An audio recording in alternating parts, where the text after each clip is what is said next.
Hello student, आप सभी कैसे हैं। उम्मीद होगा कि आप सभी अच्छे होंगे।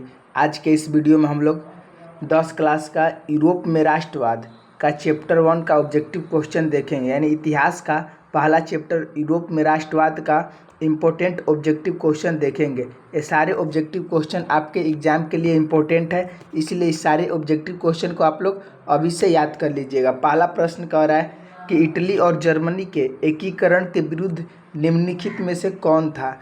तो बच्चों, इटली और जर्मनी के एकीकरण के विरुद्ध निम्न में से कौन था। ऑप्शन ए में कह रहा है इंग्लैंड, की ऑप्शन बी में रूस, की ऑप्शन सी में प्रसा, की ऑप्शन डी में ऑस्ट्रिया। तो इटली और जर्मनी के एकीकरण के विरुद्ध कौन था बच्चों, तो ऑस्ट्रिया था। ऑप्शन डी आपका बिल्कुल सही हो जाएगा। आप लोग इसको याद कर लीजिएगा। दूसरा प्रश्न कह रहा है कि इटली वर्तमान में कौन से महाद्वीप में आता है। तो इटली वर्तमान में कौन से महाद्वीप में आता है बच्चों। ऑप्शन ए में उत्तरी अमेरिका, की ऑप्शन बी में दक्षिणी अमेरिका, की ऑप्शन सी में यूरोप, की ऑप्शन डी में पश्चिमी एशिया। तो जो इटली है बच्चों वह यूरोप में आता है। ऑप्शन सी आपका बिल्कुल सही हो जाएगा। आप लोग इस चैनल को जरूर सब्सक्राइब कर लेंगे। इस चैनल पर बच्चों 10 क्लास का हर एक सब्जेक्ट का बेहतरीन ढंग से तैयारी कराई जाती है। आप लोग इस चैनल को जरूर सब्सक्राइब कर लेंगे और वीडियो को एक लाइक भी कर लेंगे। तीसरा प्रश्न कर रहा है कि फ्रांस में किस शासन वंश का पुनः स्थापना वियना कांग्रेस द्वारा की गई थी। तो फ्रांस में किस शासन वंश का स्थापना वियना कांग्रेस द्वारा की गई थी। ऑप्शन ए में है जारशाही की ऑप्शन बी में हैब्सबर्ग, की ऑप्शन सी में आर्लिया वंश, की ऑप्शन डी में बुर्बो वंश। तो किसकी स्थापना की गई थी बच्चों, तो बुर्बो वंश की स्थापना की गई थी। ऑप्शन डी आपका बिल्कुल सही हो जाएगा। ये सारे प्रश्न बच्चों आपके एग्जाम के लिए इम्पोर्टेंट प्रश्न है, इसलिए आप लोग इस सारे प्रश्न को जरूर याद कर लीजिएगा। चौथा प्रश्न कह रहा है कि जर्मनी वर्तमान में कौन से महाद्वीप के अंतर्गत आता है। तो जो जर्मनी है वह वर्तमान में किस महाद्वीप के अंतर्गत आता है। तो ऑप्शन ए में कह रहा है एशिया, की ऑप्शन बी में यूरोप, की ऑप्शन सी में ऑस्ट्रेलिया, की ऑप्शन डी में उत्तरी अमेरिका। तो आप लोग कमेंट बॉक्स में लिखते चलिएगा। तो जो जर्मनी है वह वर्तमान में किस महाद्वीप के अंतर्गत आता है, तो यह यूरोप के अंतर्गत आता है। ऑप्शन बी आपका बिल्कुल सही हो जाएगा। आप लोग इसको याद कर लीजिएगा। पांचवा प्रश्न कह रहा है कि ज्वेलरीन कैसी संस्था थी। ये भी कई बार आपके एग्जाम में पूछा हुआ प्रश्न है। तो जो ज्वेलरीन थी वह कैसी संस्था थी बच्चों। ऑप्शन ए में कह रहा है क्रांतिकारियों की ऑप्शन बी में व्यापारियों की ऑप्शन सी में विद्वानों की ऑप्शन डी में पादरी एवं सामंतों की। तो ज्वेलरिंग एक कैसी संस्था थी बच्चों, तो यह एक व्यापारियों की संस्था थी। ऑप्शन बी आपका बिल्कुल सही हो जाएगा। छठवां प्रश्न कह रहा है कि काउंट काबूर को विक्टर एमेनुअल ने किस पद पर नियुक्त किया था। तो काउंट काबूर को विक्टर एमेनुअल ने किस पद पर नियुक्त किया था, तो प्रधानमंत्री के पद पर नियुक्त किया था। ऑप्शन सी आपका बिल्कुल सही हो जाएगा। आप लोग इसको याद कर लीजिएगा। सातवां प्रश्न कह रहा है कि मेजनी का संबंध किस संगठन से था।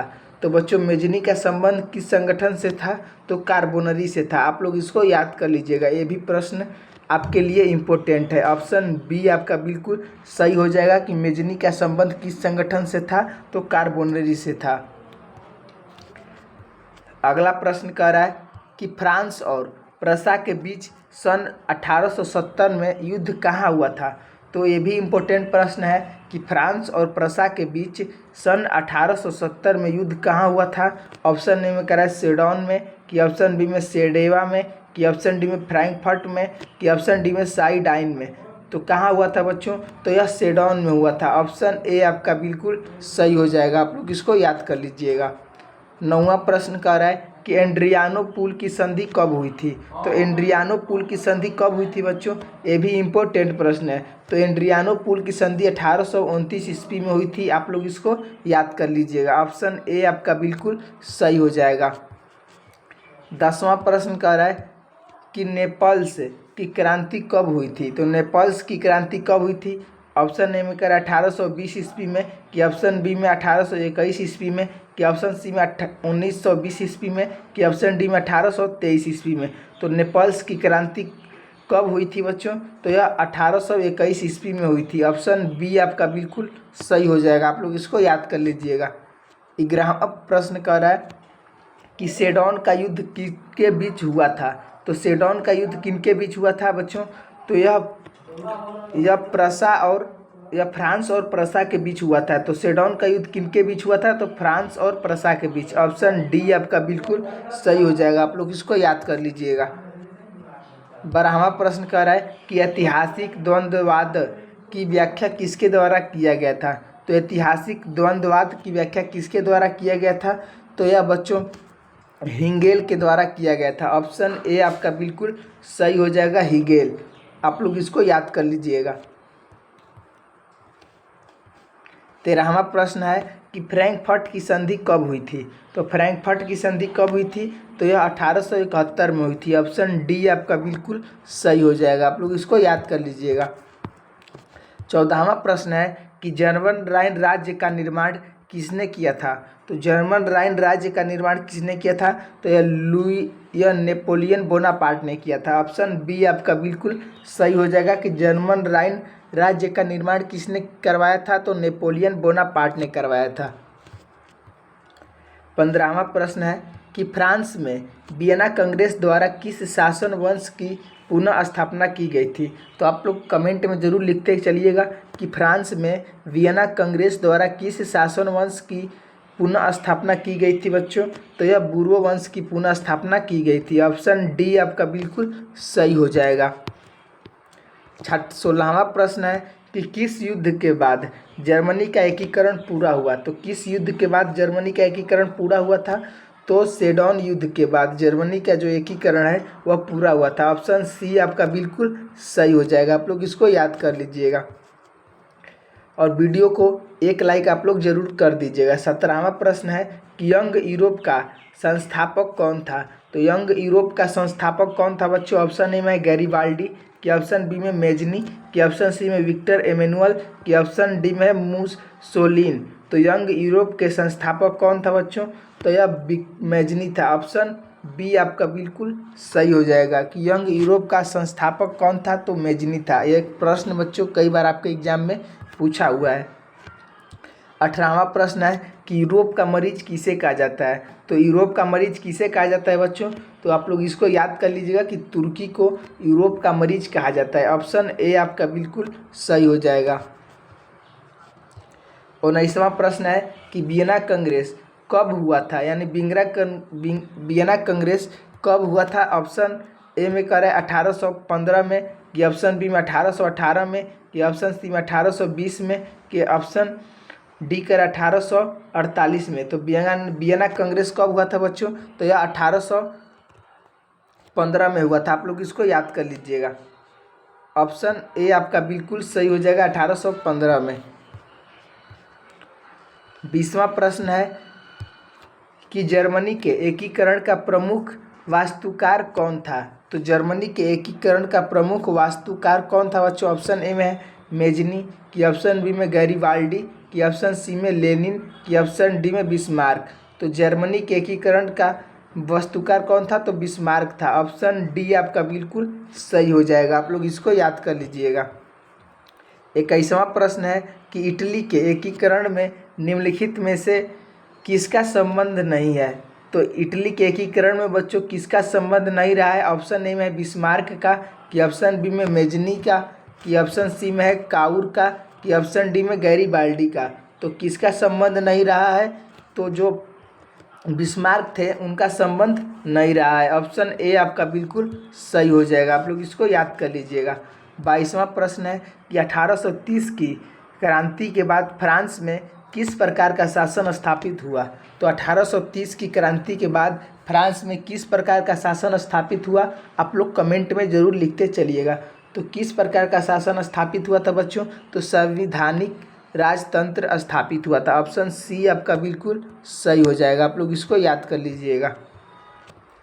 23वां प्रश्न है कि जर्मनी के एकीकरण के लिए कौन उत्तरदायी था? तो जर्मनी के एकीकरण के लिए कौन उत्तरदायी था? ऑप्शन ए में है काउंट काबूर, कि ऑप्शन बी में बिस्मार्क, कि ऑप्शन सी में गैरीबाल्डी, कि ऑप्शन डी में मेजनी। तो जर्मनी के एकीकरण के लिए कौन उत्तरदायी था? तो बिस्मार्क था। ऑप्शन बी आपका बिल्कुल सही हो जाएगा। ये सारे प्रश्न बच्चों आपके एग्जाम के लिए बहुत इंपॉर्टेंट है, आप लोग इसको जरूर याद कर लीजिएगा। 24वां प्रश्न है कि 1871 में कौन सी संधि हुई थी? तो 1871 में कौन सी संधि हुई थी, आप लोग इसको जरूर याद कर लीजिएगा। तो बच्चों 1871 में फ्रैंकफर्ट की संधि हुई थी। ऑप्शन ए आपका बिल्कुल सही हो जाएगा। 25वां प्रश्न है कि गैरिबाल्डी पेशे से क्या था? ये प्रश्न बच्चों आपके कई बार एग्जाम में पूछा हुआ है कि गैरिबाल्डी था वह पेशे से क्या था। ऑप्शन ए में है जमींदार, कि ऑप्शन बी में सिपाही, कि ऑप्शन सी में नाविक, कि ऑप्शन डी में किसान। तो जो गैरिबाल्डी था बच्चों वह पेशे से क्या था? तो एक नाविक था। ऑप्शन सी आपका बिल्कुल सही हो जाएगा। 26वां प्रश्न है कि रक्त एवं लौह की नीति का प्रतिपादन किसने किया था? तो रक्त एवं लौह की नीति का प्रतिपादन किसने किया था?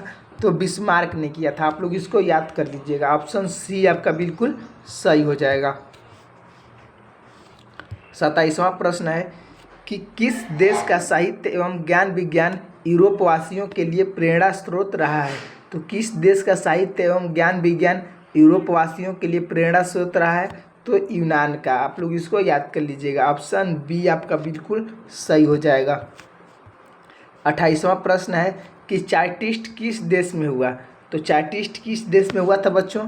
ऑप्शन ए में कह रहा है फ्रांस में, कि ऑप्शन बी में ऑस्ट्रिया में, कि ऑप्शन सी में कह रहा है हंगरी में, कि ऑप्शन डी में इंग्लैंड में। तो यह कहाँ हुआ था? तो इंग्लैंड में हुआ था। ऑप्शन डी आपका बिल्कुल सही हो जाएगा। 29वां प्रश्न है कि यूनान को स्वतंत्र राष्ट्र कब घोषित किया गया था? तो यूनान को स्वतंत्र राष्ट्र कब घोषित किया गया था? तो यह 1832 में किया गया था। ऑप्शन बी आपका बिल्कुल सही हो जाएगा।